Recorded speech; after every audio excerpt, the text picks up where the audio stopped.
자, 스튜디오에 사건팀 우철희 기자 나와 있습니다. 세월호 관련해서 좀 알아볼 텐데요. 어제 세월호 특별법 시행령이 국무회의를 통과를 했죠? 네, 피해 가족들과 진상조사를 맡을 특별조사위는 수용 불가 입장에 변함이 없는 상황인데요. 우철희 기자와 함께 짚어보도록 하겠습니다.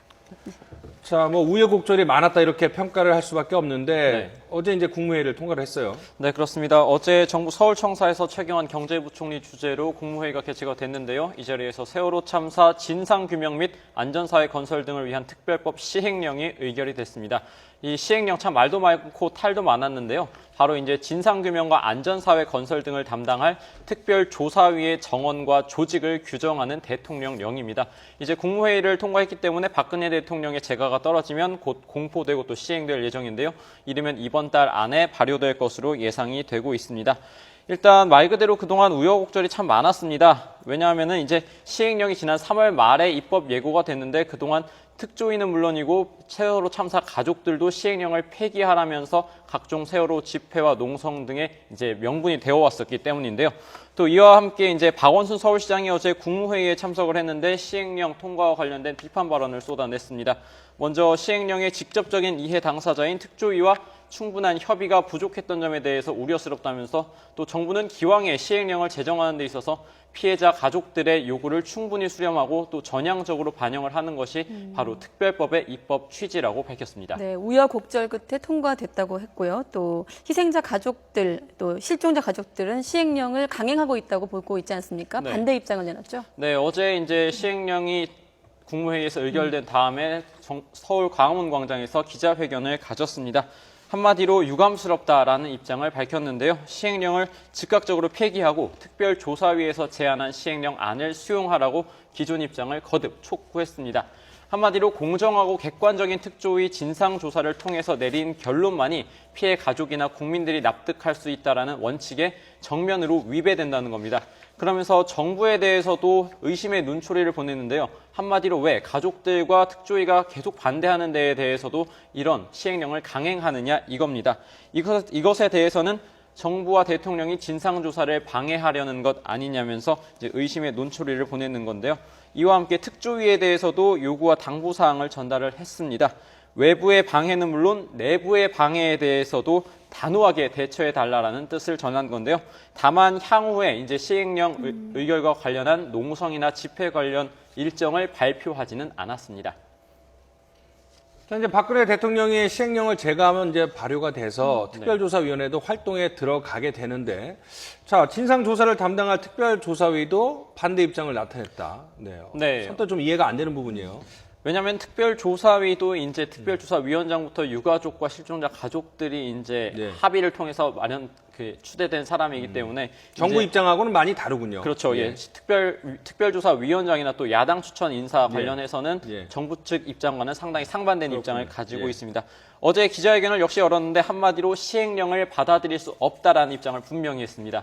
그동안 특조위에서 지적한 문제를 그대로 남겼다. 한마디로 특조위를 허수아비로 만드는 것에서 전혀 변함이 없다라는 건데요.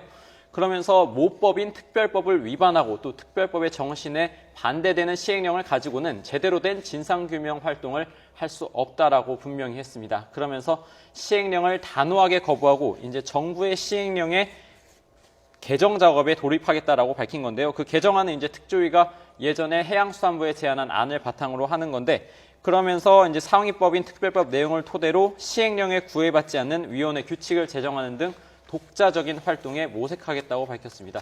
그리고 이종구 앵커께서 조금 전에 말씀하신 것처럼 이제 곧 출범이 되지 않겠냐라고 했는데 이것과 관련해서 이석태 특조위원장이 어제 기자들과의 문답에서 시행령이 공포가 되더라도 아직 출범할 전혀 준비가 되어 있지 않다. 현 단계에서 출범을 논할 수 없다라고 분명히 했습니다. 그런데 뭐 구성 같은 거는 또 한다 뭐 이런 얘기도 있던데요. 네, 일단 구성에 대해서는 뭐 돌입할 수 있을지 모르겠지만 지금 특조위 사무실 자체가 거의 공석이고 아직 출범할 준비가 되어 있지 않습니다. 그리고 특조위원장 자체도 현재 시행령 안을 가지고는 제대로 된 진상조사 활동에 들어갈 수 없다라는 건데요.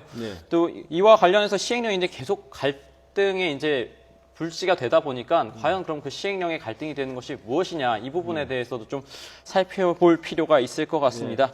이제 조금 전에 말씀드린 것처럼 시행령은 진상규명과 안전사회 건설 등을 담당할 특별조사위의 조직과 정원을 규정하는 부분인데요. 그중에서 가장 논란이 됐던 부분 중에 하나가 바로 현재 행정지원실장이라는 직위와 관련된 겁니다. 이제 현재 그래픽으로 나오고 있는데요. 이게 당초에는 기획조정실장이었는데 행정지원실장으로 명칭이 바뀌었고요. 그리고 당초에는 이제 담당하는 업무가 각종 업무의 기획조정에서 이제 협의조정으로 바뀐 겁니다. 그리고 실장의 직책도 당초 조사 대상이 될 수 있는 해양수산부 고위공무원에서 행정자치부 또는 기획재정부 소속으로 바뀐 건데, 이와 관련해서 정부는 위원회 업무를 전반을 통제할 수 있다라는 특조위와 피해 가족들의 우려를 대폭 반영했다라는 입장이지만, 반면에 특조위와 피해 가족들은 사실상의 말바꾸기지 이게 뭐냐, 여전히 파견된 공무원이 위원회 업무 전반을 통제할 수 있는 결국 우려가, 다 공무원인 거 아니냐 이런 얘기군요. 한마디로 그 진상조사 업무를 지휘하는 자리에 공무원이 있기 때문에 진상조사 활동 자체가 독립성이 훼손될 수 있다라는 거죠. 그리고 또 하나 살펴볼 부분이 이제 진상조사 규명 업무의 핵심이라고 하는 조사 일과장인데요. 이 역시 이제 정부에서는 검찰 파견 공무원으로 하겠다. 왜냐하면 수사의 전문성을 가진 공무원이 맡아야 한다라는 건데, 하지만 특조위 역시 진상규명 업무를 담당하는 핵심 업무에 공무원이 있어서 되겠냐. 이 역시 민간에서 담당하는 것이 정부의 세월호 참사 관련 대처를 정확하게 규명할 수 있는 부분이다라고 하는 건데, 이뿐만 아니라 뭐 파견 공무원 수나 위원회 정원과 관련해서도 정부 입장에서는 의견을 반영했다. 하지만 특조위와 가족들은 말바꾸기다. 전혀 입장을 반영하지 않았다. 해서 논란이 상당히 많이 남아있는 상황입니다. 그러니까 결국 가장 큰 핵심은 이런 것 같네요. 그 세월호 참사 과정에서 정부의 책임 부분도 분명히 있는데, 그렇죠. 공무원들이 와서 정부 책임을 명백하게 밝혀낼 수 있느냐, 이거에 대한 의구심이 있는 거 아니겠습니까? 네, 왜냐하면 특조위가 매번 기자회견을 이제 논란이 될 때마다 하고 있는데, 항상 하는 말이 핵심 보직, 진상규명을 할 수 있는 핵심 보직에 파견 공무원들이 배치돼 있다 보니까, 그런데 어떻게 특조위가 민간조사기구로서, 민간조사위와 공무원이 결합된 조직으로서 제대로 된 진상규명을 할 수 있겠느냐라는 건데, 이 부분에 대한 논란이 전혀 사그러들지 않고 있는 거죠. 네, 쉽지 않겠네요, 앞으로도. 자, 뭐 일단은 대통령이 재가를 하면은 법적으로는 조사 활동을 할 수 있는데, 앞서 말씀드린 대로 세월호 유가족들과 야당의 입장이 많이 반영된 위원장은 활동을 안 하겠다 하고 있는데, 또 일각에서는 어쨌든 구성은 준비를 하면서 여야 협상이나 또 다른 정부의 반응을 살펴보겠다는 거니까 조금 더 지켜봐야 될 것 같습니다. 지금까지 우철희 기자와 알아봤습니다.